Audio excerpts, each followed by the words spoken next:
علشان نفهم ايه اللي بيحصل في فلسطين. من زمن بعيد حصل هجرات لقبائل واقوام عربيه من جزيره العرب. الاقوام دي سكنت فلسطين وما جاورها من بلاد تانية زي الكنعانيين والعموريين والارميون، واللي قاموا بتشييد حضارات خاصه الكنعانيين اللي اخترعوا الكتابه واقاموا المدن الكبيره في فلسطين. ومن وقت للتاني كان بيوصل لفلسطين مجموعات عرقيه مختلفه بهدف السيطره عليها، ولكن دايما كانت نهايه الغرباء دول هي الطرد من الاراضي الفلسطينيه وتنتهي صلاتهم بيها لتعود الارض الى اهلها وصفاتها الاصليه.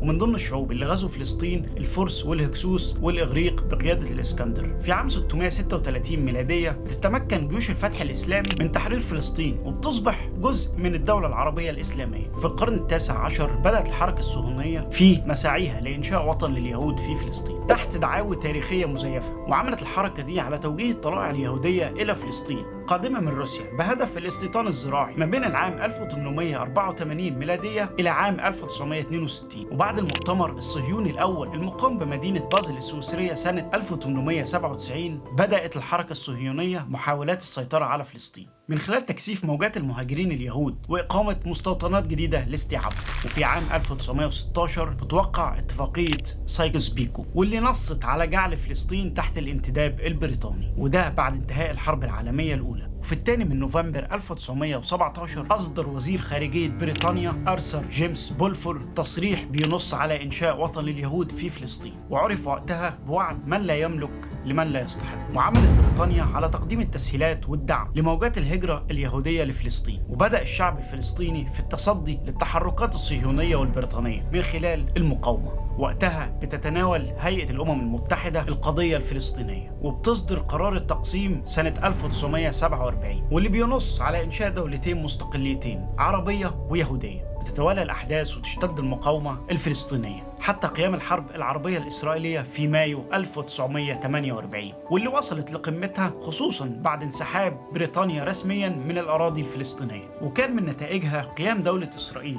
واستيلاها على الجزء الأكبر من فلسطين. وفي أعقاب حرب 1948 ما بقاش من فلسطين إلا الضفة الغربية وقطاع غزة اللي خضع للإدارة المصرية. واصل الشعب الفلسطيني مقاومته ضد الاحتلال الإسرائيلي أملا في العودة وتحرير الأرض، وده عن طريق العمليات الفدائية. قابلتها إسرائيل باعتداءات وحشية وكان ضحيتها عدد كبير من الأسرى والقتلى الفلسطينيين. في نوفمبر من العام 1956 بتنضم إسرائيل للعدوان الثلاثي ضد مصر بمشاركة كل من بريطانيا وفرنسا، واللي أسفرت على احتلال قطاع غزة وشبه جزيرة سيناء، ولكنها انسحبت منها في عام 1957 تحت ضغوط دولية كبيرة جدا. بتتواصل المقاومة الفلسطينية ضد الاحتلال الإسرائيلي وبيسقط آلاف من الشهداء عبر السنين. وفي أواخر سنة 87 بتنطلق الانتفاضة الفلسطينية واللي عرفت وقتها بانتفاضة الحجارة، واللي استمرت مشتعلة حتى توقيع ما يعرف باتفاقية أوسلو في سبتمبر 1993. ونتيجة لاتفاقية أوسلو أقيمت أول سلطة وطنية في الأراضي الفلسطينية كمرحلة بتستمر لمدة 5 سنين، وتقام بعدها دولة فلسطين، دولة مستقلة على الأراضي المحتلة وتكون عاصمتها هي القدس العربية. إلا أن إسرائيل طبعا لم تلتزم بكل الاتفاقات دي، واستمر الوضع وبتستمر المقاومة إلى أن تصبح فلسطين دولة عربية حرة. وواجبنا في الوقت الحالي هو نشر الوعي التاريخي لدولة فلسطين خصوصا للغرب المغيبين تماما عن الحقيقة من خلال إعادة نشر الحقائق دي إلى أن تصبح فلسطين دولة عربية مستقلة.